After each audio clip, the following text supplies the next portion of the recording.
لکه رسول صلی الله علیه وسلم د فاطمې ته وویل وی بیا د حیض ورځو کې انتظار وکړه نو زنانو ته خپل ورځې معلومي چې کله دغه ورځې راغلې بس دا بیا لمونځ کوي نه به روجې نیسي نه د خاوند سره قرباني کولی شي نه طواف کولی شي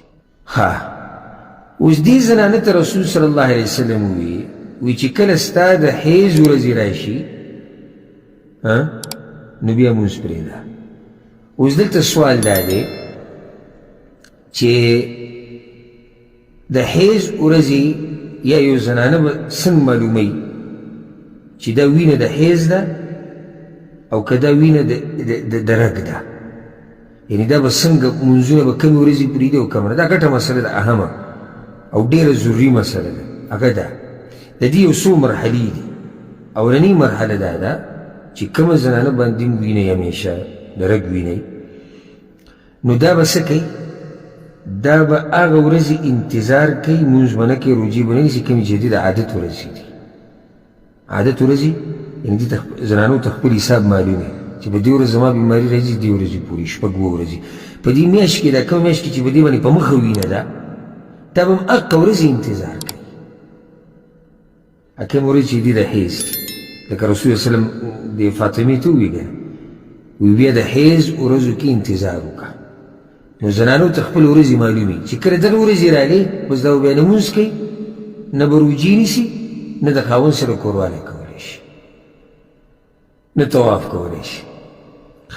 دا اولنۍ مرحله ده اوس یو زنانه ده هغې ته خپلې ورځې نه دي معلومې یا ورځې ته ګډې وډې شوې انسان دی ورځې ته ګډې وډې شوې او وینه پې همیشه ده دا به څه کوي نو دویمه مرحله دا ده چې دا به دې وینه کې فرق کوي او زنانو ته فرق معلوم یو د رګ وینه ده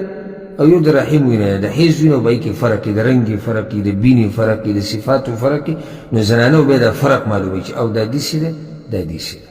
نو چې کله دا وینې د رګ ده نو دا عامه وینه شوه په دې کې به مونځ اودس هم کوي په دې کې به روجې هم نیسي په دې کې ورسره خاوند قرباني هم کولی شي چې دا بله وینه راشي چې جدا ده او هغې ته صفات معلومي په دې کې بیا دا د مونځ او روجې دې نه ځان لرې ساتي اوس یو زنانه ده هغې ته دا نه دي معلوم لکه یو زنانه ده نو د خپل عادت معلوم دی نه وینه کې فرق کولی شي نو دا به څه کوي دا به نږدې چې کوم د دې خپلوان دي یعنې مور خور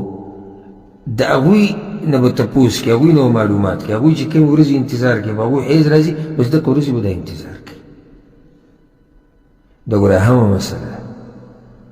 وړه مسله نه ده او په دې باندې ډېر دلایل دي لکه د عایشه رضی الله عنها دا حدیث مونږ سره تېر شو او یو حدیث کې یو ښه واضح حدیث راغلی دی امام احمد راوړی دی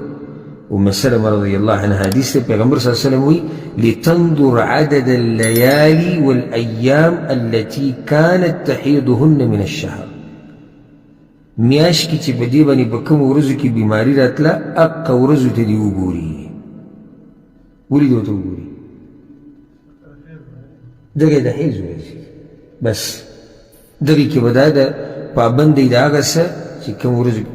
کله چې د حیض په ورځو کې زنانه د څه پابند دی